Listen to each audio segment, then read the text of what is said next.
Yeah, statistically, it's shown that 80% of if there's a death, friend or family member has been asked to be an executor, and there's probably about 90% of the people who are asked have no idea what they're getting involved with.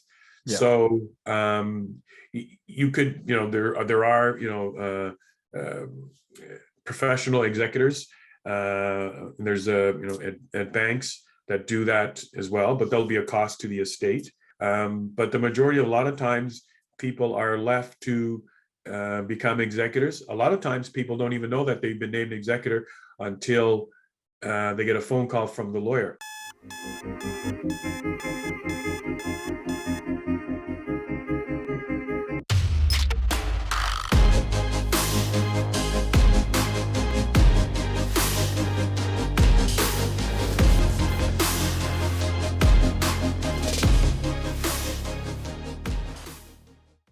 Hello, and welcome back to the Real Estate Effect podcast, a show dedicated to real estate investing right here in Quebec. And today I'm very excited to have a wonderful guest. It's a little bit of a different topic than what we usually talk about. And I'd like to welcome David E.Edey to the show. Hi, David. Hey, how are you, Axel? I'm very good. No problem about that. I always get called Alex. It's the same letters, different order, and I'm dyslexic, so I know what it feels like. Okay. No problem. So before we jump right into it, I just want to remind everyone, thank you for supporting us. Please share this episode with a friend, because especially this topic will be extremely beneficial to a lot of people, because a lot of people don't particularly like this topic. They don't want to talk about it, but it is crucially important. So remember to share this episode with a friend who could benefit, to leave us a comment, a rating. It's greatly appreciated. So, David, you are an expert at what exactly? Oof, it's not golf, because I'm terrible at that, but I love it. I am a certified executor advisor, and I've been in the financial planning industry for over 35 years. And this particular area that we're going to talk about today, it's based on my book, Executor Help: How to Settle an Estate, Pick an Executor, and Avoid Family Fights. Now, I know your show is about real estate investing, and that's one area that if you haven't got a proper estate plan and you haven't prepared your executor, you are now putting your family in peril, in danger. And if it's not, things aren't organized, you're leaving them disorganized and in chaos. Now, as you were saying, that it's not a topic that a lot of people want to talk about. It's not a sexy topic. I get that. But spoiler alert, we're all going to die. And you can make the decision: do I want to leave a legacy, or do I want to leave a legacy and a mess? Mm-hmm. And there are a lot of reasons people don't want to talk about it is that they avoid the subject. They procrastinate, say, oh, I'll do it later, I'll do it. And then there's other people who say, I'm dead, I'll let the others worry about it. You can't take that situation, especially if you're going to have assets such as real estate, because especially it could be two ways. It could be in terms of, if it's rental properties, that could be blocked and the income won't be coming in. If it's investments, and maybe you bought the real estate for investment purposes, you're going to build on it, or you're going to flip the land. All of those things are going to be blocked if you haven't got a proper estate plan, and you haven't prepped not only your family but your executor that you chose to help carry those things, carries those wishes out. Okay, so I'm going to start with a very, very simple question, which is probably on everyone's mind who's listening. Is, let's say you are a 35 or 40-year-old who's been investing in real estate. You work a full-time job. You have, let's say, 2 sixplexes. And just to pick an example, you don't have a will, and you're listening to this episode, and it creates a light bulb being like, oh my God, yeah, maybe I should prepare and plan for all that. Can you walk us through the process of what is it that people should do to start to set it up?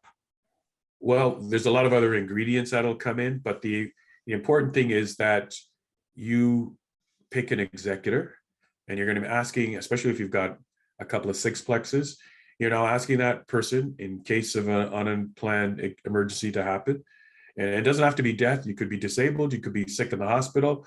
You need someone who could be the backup to make sure that your sixplexes, the revenues coming in, continue on, so that the bills can be paid. So that would be, the mandate of incapacity, healthcare directives. But if it came to death, then you want to say, what do you want happen to those sixplexes? Yeah. And if you add into the mix, if you don't have a will, then it's going to be caught up in court, because then they have to find an executor, and someone has to step up. But then you also have to verse the executor, let them understand that it's going to be it's a big responsibility. Now you've added the mix of a sixplex, but on average, any executor is looking to spend over about 100 hours during working time to settle an estate, and it can take anywhere from 18 to 24 months. And since Wow. COVID, it could be even longer. So you're asking someone to take on a big responsibility, and you add to the mix, over and above your assets that you already have, you're also asking them to look after these sixplexes. Who's going to collect those rents? Who's going to pay the taxes? There's a leak in the roof. The toilet is back up. Who's going to take care of all of that stuff? If you haven't made some sort of contingency plan in case of disability, case of death, who are you going to have look after that? Okay. And so, because you used the terms already a few times, can you just define and explain for us exactly what is an executor? An executor is, well, the person who's writing the will is the testator. And to bring it out simple, the executor is somebody that you've asked to oversee the administration and make sure that the assets are dispersed to the named beneficiaries that you've added in your will. You're also asking the executor to also pay the taxes. You're also asking the executor to, if there's any court cases, to represent the estate. You're also asking the executor to put up with uncooperative beneficiaries. So the executor has pretty much got everything on their plate, and that's why it takes over 100 hours to do that. Like I like to say is that you need an executor when you're dead, but you need to prepare them while you're alive. Yeah.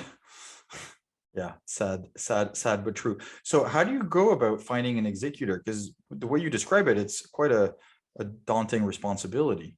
Yeah, statistically, it's shown that 80% of, if there's a death, friend or family member has been asked to be an executor. And it's probably about 90% of the people who are asked have no idea what they're getting involved with. Yeah. So you could, there are, professional executors. There's at banks that do that as well, but there'll be a cost to the estate. But the majority, a lot of times, people are left to become executors. A lot of times people don't even know that they've been named executor until they get a phone call from the lawyer. I had a friend of mine, her uncle passed away. She had no idea that she was the executor, and she got the phone call, says, well, you're the executor. Now, you also have to understand, you don't have to take on the job, but a lot of people do it out of a sense of, responsibility. Responsibility. It's the one last big favor. But she also knew that her cousins didn't get along, and she knew that this would be a problem, and she didn't want to be caught up in how she put it. She didn't want to be part of the shit show. Yeah. And so she declined. Now, if you choose somebody that's going to be the executor, you have to figure out who is that person that you trust, who is that person that that has a little bit of organization, will be able to handle things, and then who is that person that will, especially if you use the example of your sixplexes, do you have an accountant? Can they work with the accountant? Can they work with your lawyer? Do you have a financial advisor? Those are the baselines of the professionals that you're going to need. When you're settling an estate, sometimes you might use up to 17 different professionals to settle an estate. And figure, now you're talking about real estate. Maybe in your will, you're saying, I want to sell these properties. Well, then you need to, you have to get a real estate agent involved. Yeah, and then mandates, there's all of these things that takes in place. So you're, again, because we're talking about real estate investing, you're putting a lot of pressure on somebody to handle those things, and that's why you want to prepare them as much as possible. And on top of that, a lot of things people don't think about is your digital assets. You know, Mhm. you've got all your passwords and your logins. Someone needs to know where all those are, especially if they're related to your real estate investments.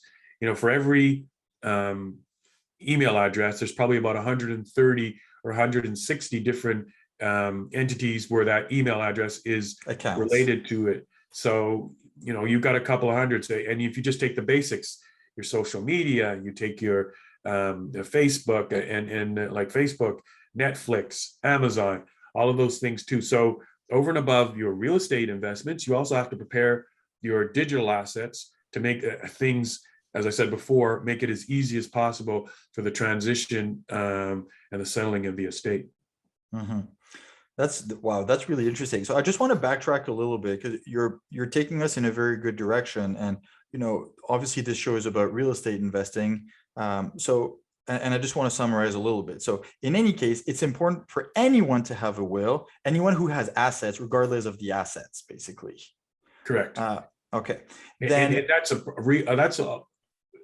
I know we're talking about real estate, but a lot of mhm, people don't have an estate plan or a will because they believe they don't have anything. But because your listeners are probably investors and they do have some properties, they do have some doors, they need to figure out if something was to happen, what do they want? What are their wishes? Do they want it to pass on to the family? Do they want it sold? What is it they want to happen with it? mhm. And you just mentioned something. What is exactly is the difference between a will and an estate plan? The will is part of the estate plan. So within the estate plan, if we're here in Quebec, you want to have the mandate of incapacity. You want to have so that if there's any healthcare directives, and then the will is if you die. The mandate of incapacity is if you became Okay. incapacitated, but you're sick, you can't handle things, you can't pay your bills, you can't go collect the rents. You need to have somebody that's going to go on your behalf to pick up the checks, someone who's going to handle the revenue and put it in the bank. So, while you're, disabled or you can't do anything for yourself. Okay. Okay. Yeah, that makes sense to plan for all situations. Um, Death being obviously the last one, but there's a lot of Yeah, other you only things you that could only die happen. once, but the chances are that you're going to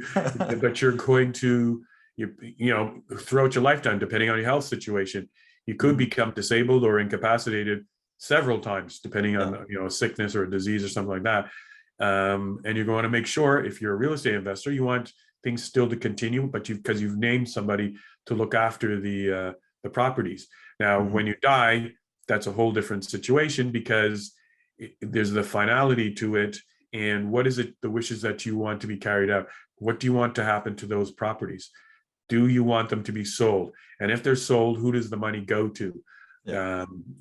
Once the taxes are paid, it's important to have an accountant to make sure the taxes are paid properly. And then whatever, any outstanding bills. And once those are all covered, then you can pay out the residual to the beneficiaries. But you have to Okay. have some directives of what you want to happen. Mhm. You got to have a plan, basically. It's a plan, absolutely. But Mhm. again, because we're talking about this subject, not people are uncomfortable with it. But I've seen far too often, and that's how I ended up writing the book, is that people, I would tell them what I was going through. In my case, it was 7 years, 10 court appearances, and $50,000 in lawyers' fees, and my parents had a will. And every time I would talk about what I was going through, I'd hear about one other person who was an executor was having problems with properties, or they were having problems with beneficiaries. And then I'd also hear about families that were no longer speaking to each other because Yeah. of the fights that were going on. In my book, I talk about a story about a family and their cottage and how that broke them up, and that's because the mother and father had no will, Mhm. and to this day the family is broken up.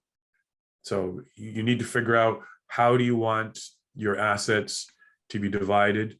Have the conversation, because it's one thing to have a will and let the paperwork do the talking when you're gone, but that could leave hurt feelings. So have the conversation with your executor, prepare them as best as possible, and then also have the constant conversations with the family. This is what I want done. I don't want the family to break up. Some people will get upset, but at the end of the day, it's your assets. You can do anything you want. So don't shy away from the confrontation. Make sure that people understand what you want, what your wishes are, and it should help make things a lot easier. Okay. And so now that we understand a little bit more the importance of having a will and planning ahead, how does one go about it? Well, you can, to save on the probate fees, you probably will go to a notary, make sure they and make sure that you're prepared when you go. Or if there's, depending on the complexity of your estate, depending if you have buildings, multiple buildings, it might make sense to go to an estate lawyer, but chances are the notary is probably the best way to save on the probate fees. And it'll make it easier also on the executor going forward, especially here in Quebec. It'd be a lot better to do it with the notary. Okay, so we just go contact a notary and ask them, hey, contact a notary, but you need to go have in mind who, and before you go speak to a professional, make sure you had the conversation with who you would like as the executor, and let them know that I'm doing this and I'm naming you. You want to be prepared when you go, have in your mind how you want the estate to be handled if something was to happen. So we'll use the example of death. How do you want it divided up? How do you want, and in what time frame do you want it to be taken care of? And you also want to make sure that people understand why you're doing what you're doing. So you're going to have those conversations. So I know we were talking about, we're going to the notary, but you want to be as prepared as possible. Add to the mix, if you've got children, who do you want to look after the kids? All of those things you want to have in that, in your will, so that nothing is left to chance, that there's no surprises. So you want to go as prepared as possible to when you go see the notary. Do you want the properties to automatically roll over to, don't want to be sold, but you're leaving the building to a niece or a nephew or an adult child? All of those things you have to figure out. That's why a notary would be able to help you, guide you along, give them the best kind of an overview of your situation. In my book, I talk about the triangle of conflict. If one of the things is, if you don't have a will, that's the biggest problem. But have the conversation and let the notary knows, well, there's a second marriage, or there's I don't get along with my brothers and sisters, or there's family discourse. So you can, you could say, okay, we're having problems in the family, or I'm leaving to my first kids, but not my stepkids. What's the best way to go? Again, you can do anything you want. It's your estate. Again, it might make people upset, but that's fine. And then you might have the conversation with them, what's going to happen to those properties. Okay. And in fact, you did mention the triangle of, I was gonna say triangle of conflict. Yep. Can you just explain a little bit, just what do you mean by that? I named it that in the book because there are, as an executor, like I said earlier, it's going to take 100 hours at least, and 18 to 24 months. And that's if everything goes smoothly. But if you add one of the elements, which is, I said before, there's no will, there's a second marriage, or family members don't get along. If you've got one of those elements, the estate and settling an estate just got even more difficult and longer to settle. Because with, let's say, a second marriage, stepkids could come in and aren't happy. They might want to sue the estate, which means the executor has to go to court on behalf. they might sue the executor saying that they're not going fast enough. The Oh, brothers and Jesus. sisters, the family siblings don't get along. You're going like this. This happens all the Yeah. time. So if you've got one of those elements in an executor has to face, then he's got a very big problem, or she's got a very big problem. And it can be taxing on an individual, because you're saying, you know what, I should have said no at the beginning, but now it's a rabbit hole that you're going down now. And it can be very stressful. Mm-hmm. And just to hear you talk about it, I can imagine the situations and how it escalates quickly, and how the executor originally, who's doing this out of, respect for the person who passed away and for the ties to the family and stuff, all of a sudden, like, it could quickly become, I'm gonna say, almost a full-time job for a period of time. And you're saying 18 to 24 months. I thought it was way shorter. I thought it was like 6 months to a year. It could be 6 months to a year, but then you're going to be very lucky. Yeah. But if you've got beneficiaries that are going to be difficult, and they're, because you have to remember, let's say, for example, you're leaving a building behind to somebody, and you know what, I want my son to have the building. But there's taxes to pay, and I said, I'm leaving that building to him, but then the son doesn't understand, there's capital gains to pay. There's, there might be other expenses that have to be paid first before they can take title of that building. Mm-hmm. But, what's taking so long? Dad passed away 5 weeks ago or 6 weeks ago. Why don't I have the building? How come I don't have the rental income coming in from those doors? So it's difficult, because you think that you're leaving someone a gift, and they only see the gift as a check, or as an asset to them that's coming to them. So their thinking is not the same as the thinking of what you had in mind, that I'm just leaving this building to them, and hopefully they'll move on forward. And then it's not uncommon that the beneficiaries will want to take the executor to court. That's crazy. But I'm sure all the people that are listening to you right now, they probably can say, yeah, I know of somebody, or I know of a family member, or I've been through it. It's kind of like it's kind of a dirty little secret people don't want to talk about. But a lot of families are going through a lot of hardship, or they're not talking to each other anymore because of an estate. Yeah. And a lot of families will say, oh no, we all get along at Christmas. My aunt brings her famous tourtière, and we get along, and blah blah blah. All it takes is for somebody to pass away, and you really don't know about somebody until you have to share an inheritance with them. And I know, so it's you need to figure out, okay, what's the best way that I can protect my family from chaos and being disorganized, and that's by having a plan and also preparing your executor. Mm-hmm. Wow. A lot of thoughts are going through my head as you say that. Also, in your book, you mentioned how, and it's something that we all know, but as you said, it's sometimes a dirty little secret. People don't want to talk about it. Also, how in the process, money can quickly create tensions and destroy your family. And as you said, like, everyone thinks, oh, we get along great at the Christmas party and this and that. But sometimes I've heard, like, the true personality gets exposed when it's time to make those big decisions, to split, to have those hard conversations. So you, having gone through that process, what would be maybe 2 or 3 pieces of advice you would give to people so families do not get ripped apart by parents leaving money to kids and who have to split it? Well, it backs up from the parents. Parents have to prepare the kids. This is the way we want things to go.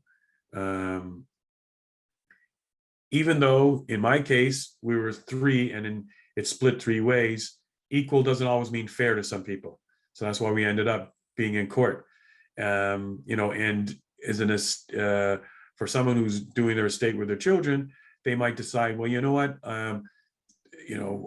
Johnny is doing better than Billy, and maybe we're going to leave a little bit more. And even though Johnny has the assets, he might feel slighted about it, and he might say, well, why are you giving me more? And they might have the reason. Again, have those conversations. Again, you might change your mind, you may not change your mind, but at least you explain to Johnny why I'm leaving a little bit more to Billy, or why I'm leaving the cottage to Billy, because you've got a lump sum of cash. Or again, it's your estate, you can do anything you want, and if they're not happy with it, well, it's kind of too bad, but you need to let people know exactly where you stand and what you're going to be doing. So just have the conversations, and that's going to start before you pass away. So don't just say, well, I've got a will and that'll take care of everything. All that is going to be left up to interpretation, and people are going to see it one way, or there's going to be a lot of hurt feelings. Have the conversations now. Have the conversations that matter, so you don't let money destroy your family. Mm-hmm. That's a very good point. And as you were saying that, it made me think, like, can you pick your spouse as an executor? Because that would, in a way, it's dangerous to do that. Yeah. Again, you can do anything you want. I have a client that passed away recently, and he had chose, when he was doing the will, he had chose his oldest daughter, to be the executor, because he figured she's younger and she can handle the stress. And not to me, even though the assets are going to roll over to the wife, all of the jobs that the daughter or the executor has to do, it'll fall on her. And what I've provided her with, and what you can get at my website, is a checklist for executors of what you need to do and what you need to get, how to get organized. And I just recently spoke to her because I'm going to be going over to help them fill out paperwork to do the rollovers.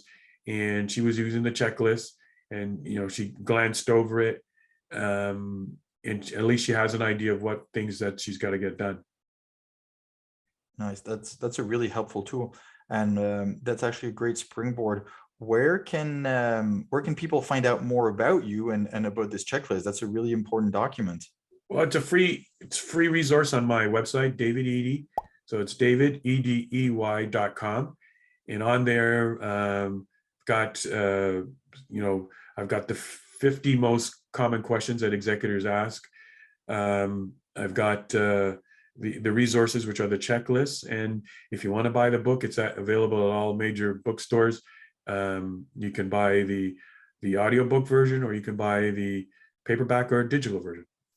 Okay, that's really good to know. And as you said that, there is someone I'm thinking about, and I'm going to go buy a copy and give it to them, which is kind of an odd gift, but I'll do it anyways. It's not an odd gift, because if you're doing this, especially if you're doing it for your family, this is probably the biggest gift of love that you can leave to your family. Yeah. That you have not left them in chaos. You haven't left them disorganized. You haven't left them lost. So by doing this is better than you changing their diapers over their lifetime to a point. And by doing this is the biggest gift of love that you can do to somebody, especially for the family. Especially for the family, you're absolutely right. And a lot of people don't think about it. They think about themselves, and if I die, I die. But you do leave something behind. And most people in real estate investing say, well, I want to leave a legacy to my kids. And yeah, you can have as many doors as you want, excuse my language, but if it's a crap show, once you pass away, you're not really leaving them a legacy. You're leaving them a pile of crap. Well, you're leaving them a legacy and a mess. Yeah, exactly. You're asking them to dig through your mess because you didn't take the time to figure out, to make it easier on them. Mm-hmm. They're going to be grieving. Actually, that's the first chapter in the book, How to Handle the Grief. They're going to be grieving. They're going to be lost. I lost my parents 10 years ago. I miss their voices every day. And as a child losing their parents, your life takes a different turn. Everything seems different. And by you doing the things and where my parents didn't, and how I ended up in my situation, is they didn't have the conversations with us. I mean, I knew as the advisor, how the estate would be settled, but they didn't share it with one of the other siblings, and we ended up where we ended up. So, as much as our parents loved us, they shied away from having that conversation with that one difficult sibling. I could see it because I don't talk to her today, so it doesn't really matter. So you, by doing this, it's like I said before, it's the biggest gift of love that you can give to your kids, based on the legacy that you're leaving behind. Mm-hmm. You're absolutely right. Wow, thank you. I knew this was going to be a good conversation because it's not a fun topic, but it's something so important and people don't talk about it. So, David, thank you very much for taking the time today and sharing your knowledge and experience with everyone who's listening. Axel, it's been a pleasure. I appreciate you having me on the show with you. This was a fun conversation. Yeah, it was. So thank you very much, David. And to everyone listening, as usual, keep researching your market, even though the environment has really changed, especially on the financing side. Keep making offers if you're down. All right, until then, we'll talk to you next week. Thank you very much. Bye-bye.